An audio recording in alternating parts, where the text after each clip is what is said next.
Don't allow yourself to be controlled by these 5 things. Many people spend their life at the mercy of circumstances, living at the mercy of what happens to them, living at the mercy of other people, not living in the present because they are stuck in the prison of their past. If you want to live a great life, don't allow yourself to be controlled by any of these things. Number 1, your past. Number 2, other people's opinions and judgments. Number 3, limited beliefs you project on yourself. Number 4, relationships. And number 5, money. Number 1, don't allow your past to control your present or your future life. Whatever happened, you must let it go. Leave the pain of your past behind so it cannot ruin your future. Leave the darkness of your past behind so it cannot block the light of your bright future. Your past is gone. Whatever happened, whether unjust, cruel, harsh, whatever the case, reliving the events will never do you any good. If someone did you wrong, the only way you can win is if you let go and move on. If you live in hate, they win. If you live in the victim story, they win. If you want to win, you must focus on building your future and start right now. Release that weight from your back so you can be free. Don't allow events from the past which are now gone to ruin this moment, which is perfect. This moment, which is now to enjoy, which is ready for you to live fully. Number 2, don't allow other people's opinions and judgments to control the direction of your life. The need to fit in and feel wanted can cause you to travel down paths you don't want to travel. People pleasing is a curse that should be avoided at all costs. Before you do anything, ask yourself, am I doing this because I want to do it, or because of my fear of judgment from others if I don't? You were born unique for a reason. You were born to stand out, to be appreciated and loved for who you are. Don't dim your light so you fit into the dull background of other people's lives. Shine bright as you are. Those who really care for you will see that light and shine with you. Number 3, don't allow your life to be controlled by your own limited beliefs. Now, a warning with this one. These beliefs may be conscious, but more than likely, they're unconscious. They may be unconscious limitations that have been conditioned in you from a young age and throughout your entire life by listening to those around you who never reach for their own dream. Notice your own limited beliefs and tell them to shut up. There is nothing you cannot do, nothing you cannot have, and no one you cannot become if you believe in yourself. If you believe anything is possible, guess what? Anything is possible. When you change your belief from limited to unlimited, your potential is unlimited. Imagine what you could achieve if you lived your life as though anything is possible, as though miracles are a standard requirement of every day. As the saying goes, when there is no enemy within, the enemy outside can do you no harm. When you have nothing inside holding you back, there is nothing outside that can hold you back either. Your entire life will change the very instant you decide to change your mindset. The instant you decide to see everything as a gift.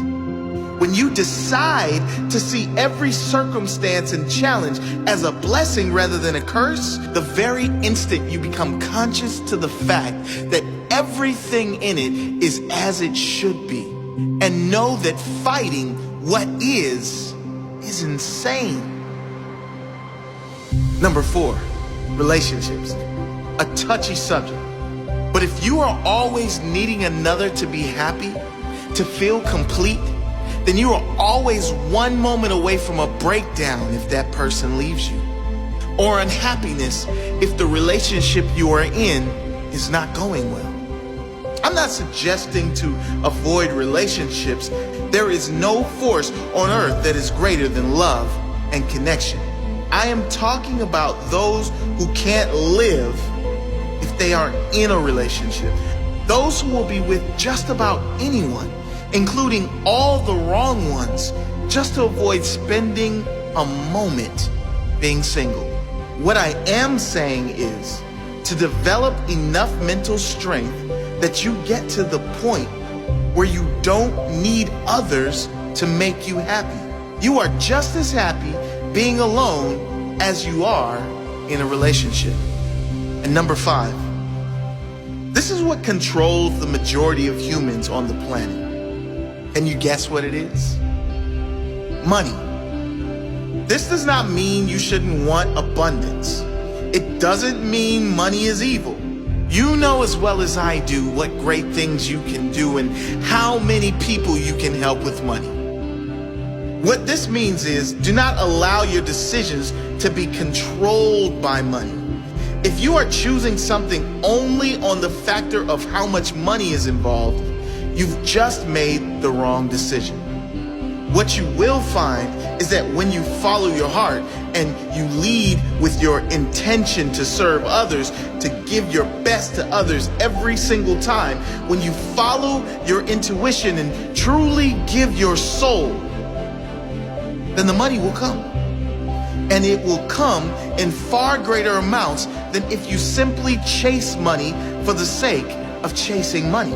So challenge yourself to live the life you want to live, free from being controlled by anything.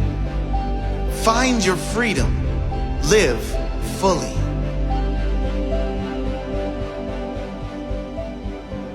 know what's really tough? Loving people for who they are. Not who we want them to be. Not who we think they can be. But loving them exactly as they are today.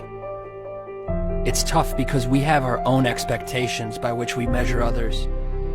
We focus so much on whether the other person is meeting our standards that we forget to love them for being uniquely flawed and evolving, just like ourselves, perhaps at a different pace, in a different place. But when we actually succeed, when we love someone for who they are, we see how quickly they transform into the greatest, most inspired version of themselves.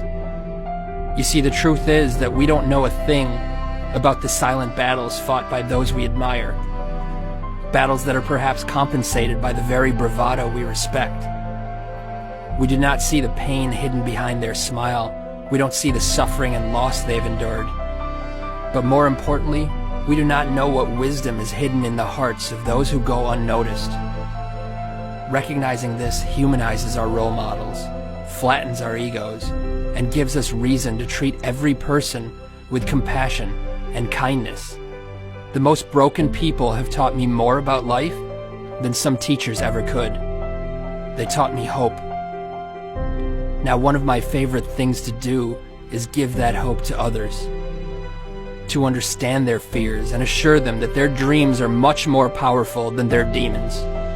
To dissolve their insecurities and remind them that they don't have to have it all figured out in order to move forward. These things are my favorite, not because I have more to share than anyone else, but because it is so often that I myself need to hear the words I speak. By offering hope to others, I develop hope for myself. See, the reality is that no matter how insightful someone may seem, they are equally clueless. Enlightenment begins here, with the sobering reminder that there are no masters in life, only helpers. So be a helper, inspire someone, empower their soul. Awakening to this journey is the treasure. It is the only treasure. Because cemeteries are not just where we bury those who have passed, but also where we entomb the treasures of our future. Think for a moment of all the untapped wisdom and love. Think of all the books that will never be written, hugs that will never be given, and dreams that will never come to light. In this light, the cemetery is the most valuable place on earth, for it is here where our regrets come to rest. Think of this when that voice in your head says you're not good enough or convinces you to start tomorrow instead of today. Think of this when you're holding a grudge. Think of how fortunate you are to have another day to share your gifts with the world. If for no other reason, think of this. Be humbled by this before you do the things you wish. I assure you, if you think as often as you should, you'll never postpone another day. So think, and spend every ounce of your life in the passionate pursuit of that which moves your soul. Let your treasure be known.